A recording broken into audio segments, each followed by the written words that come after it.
വിജയകുമാർ പറഞ്ഞു വരികയായിരുന്നു. 3 പ്രധാന വഴികളാണ് ശബരിമലയിലേക്കുള്ളത്. ഒന്ന്, സാധാരണയായി ബസ്സിലൊക്കെ ആളുകൾ പോകുന്ന നിലയ്ക്കൽ, അവിടെ നിന്ന് പമ്പയിൽ നിന്ന് മല കയറി പോവുക. മറ്റൊന്ന് എരിമേലിയിൽ, അത് എരിമേലിയിൽ വാവരുപള്ളിയിലും ഒക്കെ തൊഴുത് അവിടുത്തെ കൊച്ചമ്പലത്തിലൊക്കെ പ്രാർത്ഥിച്ച് അതിനുശേഷം അഴുതയിൽ ഇറങ്ങി കല്ലിടാങ്കുന്നി കല്ല് വെച്ച് അങ്ങനെ മല കയറി പോകുന്ന പരമ്പരാഗത കാനനപാത വഴി.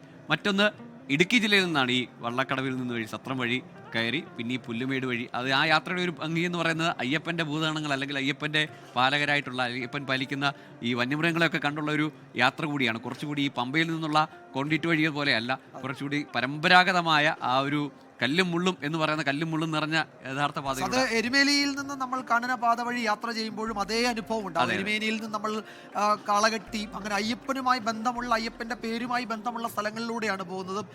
അതിൽ കാളകെട്ടി അഞ്ഞിലി എന്ന സ്ഥലം, അവിടെ ഒരു ക്ഷേത്രമുണ്ട്, ശിവക്ഷേത്രമുണ്ട്. അവിടെ കാളയെ കെട്ടിയ ഒരു മരം എന്ന് പറയാവുന്ന തരത്തിൽ അതൊക്കെ അതിൻ്റെയൊക്കെ ഭാഗങ്ങൾ അവിടെയുണ്ട്. പിന്നീട് അഴുതയുണ്ട്, കല്ലിടാങ്കുന്ന്, മുക്കുഴി, അവിടെ ഒരു പല ഇടത്താവളങ്ങളുണ്ട്. രാത്രി ഈ വനത്തിലെ ഇടത്താവളങ്ങളിൽ വന്യമൃഗങ്ങളൊക്കെ അതിൻ്റെയൊക്കെ ശബ്ദം കേട്ടുകൊണ്ടാണ് അവിടെ ഈ ഭക്തർ കഴിയുന്നത്. വിളക്കൊക്കെ കത്തിച്ച് ലൈറ്റൊക്കെ ഉണ്ടാകും, കറണ്ടൊക്കെ ഉണ്ടാകും, പക്ഷേ അപ്പോഴും ജനറേറ്റർ വെച്ചിട്ടുള്ള സംവിധാനങ്ങളാണ്. അപ്പോൾ രാത്രി വൈകി ഈ വന്യമൃഗങ്ങളുടെ ശബ്ദമൊക്കെ കേൾക്കുമ്പോൾ ആളുകൾ ഉറക്കെ ശരണം വിളിച്ച് ഒക്കെയാണ് അതിനെ തരണം ചെയ്യുന്നത്. അങ്ങനെ ആ യാത്ര ഈ പല വഴികളിലൂടെ ഇപ്പോൾ ശബരിമലയുമായി ബന്ധപ്പെട്ട് അയ്യപ്പൻ്റെ കഥകളുമൊക്കെയായി ബന്ധപ്പെട്ട് ഉദയനൻ എന്ന കൊള്ളക്കാരനെ അയ്യപ്പൻ നേരിട്ട ആ കോട്ട, അങ്ങനെ ആ കോട്ടയിൽ അവിടെ ഒരു ശാസ്താ ക്ഷേത്രമുണ്ട്. ഇപ്പോൾ ആ ക്ഷേത്രത്തിലൊക്കെ ദർശനം നടത്തി അങ്ങനെയുള്ള വളരെ നല്ല ഒരു യാത്രയാണ്. എരുമേലിയാണെങ്കിലും എരുമേലിയാണ്, മഹിഷി വിഗ്രഹമാണ്. മഹിഷി എരുമയെ നിഗ്രഹിച്ചു, എരുമേലി പിന്നീട് എരുമേലിയായി എന്ന വിശ്വാസം. അങ്ങനെ അയ്യപ്പനുമായി ബന്ധപ്പെട്ടാണ് ഈ ചുറ്റുവട്ടം. ഒരുപക്ഷെ കോട്ടയം, പത്തനംതിട്ട, ഇടുക്കി ജില്ലകളിലെ പല സ്ഥലങ്ങൾ, അവിടുത്തെ പല ക്ഷേത്രങ്ങൾ.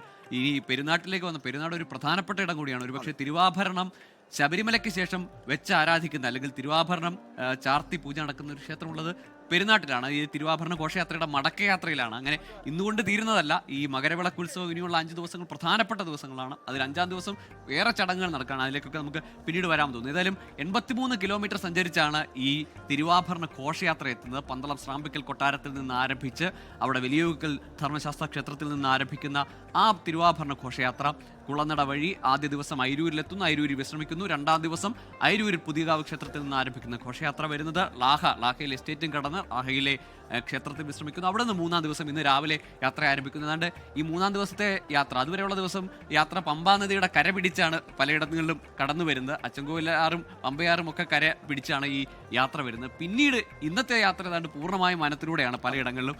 പ്രത്യേകിച്ച് അട്ടത്തോട് നിന്ന് താഴേക്ക് ഇറങ്ങിയാൽ പിന്നെ ചെറിയാനവട്ടം വരെ എത്തുന്നത് കൃത്യമായും ഈ പമ്പാ നദി മുറിച്ച് പരമ്പരാഗതമായ പാതയിലൂടെ. അത് ഈ തിരുവാഭരണ പേടകവാഹക സംഘത്തിന്റെ അവരുടെ ഒരു കഴിവ് കൂടിയാണ്. ഇത്ര വലിയ ഭാരമുള്ള പേടകങ്ങൾ. ശ്രീത്ത് ആ പേര് മറന്നുപോയിരുന്നു. മരുതമനയിൽ ശിവൻകുട്ടി എന്ന ഗുരുസ്വാമിയാണ് ഇത്തവണ നേതൃത്വം നൽകുന്നത്. അദ്ദേഹത്തിന്റെ ഒപ്പം 26-അംഗ സംഘമാണുള്ളത്. PN നാരായണവർമ്മയാണ് കൊട്ടാരത്തെ പ്രതിനിധീകരിച്ച യാത്രയിൽ പങ്കെടുക്കുന്നത്. നേരത്തെ നമുക്കറിയാം കുളത്തിനാൽ ഗംഗാധരനുള്ള എത്രയോ പതിറ്റാണ്ടുകളായി ഈ തിരുവാഭരണ യാത്രയിൽ അദ്ദേഹത്തിന്റെ അവശതകളൊക്കെ മറന്നും ആ യാത്രയിൽ അദ്ദേഹം പങ്കെടുക്കുന്ന നമ്മൾ ദൃശ്യങ്ങളിൽ ഇപ്പോഴും കൺമുന്നിൽ തെളിയുന്നത് പോലെ അദ്ദേഹത്തിന്റെ യാത്രയുണ്ട്. ഇത്തവണ ആ നിയോഗം മരുതമനയിൽ ശിവൻകുട്ടി എന്ന ഗുരുസ്വാമിക്കാണ്. അദ്ദേഹത്തിന്റെ നേതൃത്വത്തിലാണ് ആ യാത്ര കടന്നു വന്നുകൊണ്ടിരിക്കുന്നത്. നേരത്തെ ഗോകുൽ പറഞ്ഞതുപോലെ പരമ്പരാഗത തിരുവാഭരണ പാതയിലൂടെയുള്ള യാത്ര ഭഗവാന് അച്ഛൻ മകന് കൊടുത്തയക്കുന്ന ആഭരണങ്ങൾ അടങ്ങിയ പേടകങ്ങളാണ് സന്നിധാനത്തേക്ക് എത്താൻ പോകുന്നത്. അതിൽ പല സംഗതികളുണ്ട്. നമ്മൾ ഇപ്പോൾ ഈ ദൃശ്യങ്ങളിൽ കാണുന്നത് ശബരിമലയോട് ചേർന്ന ശബരിമലയും പൊന്നമ്പലമേടും അടങ്ങുന്ന ആ വലിയ അയ്യപ്പൻ്റെ പൂങ്കാവനങ്ങൾ എന്ന് നമ്മൾ പറയുന്ന ആ കാനന മേഖലയാണ്.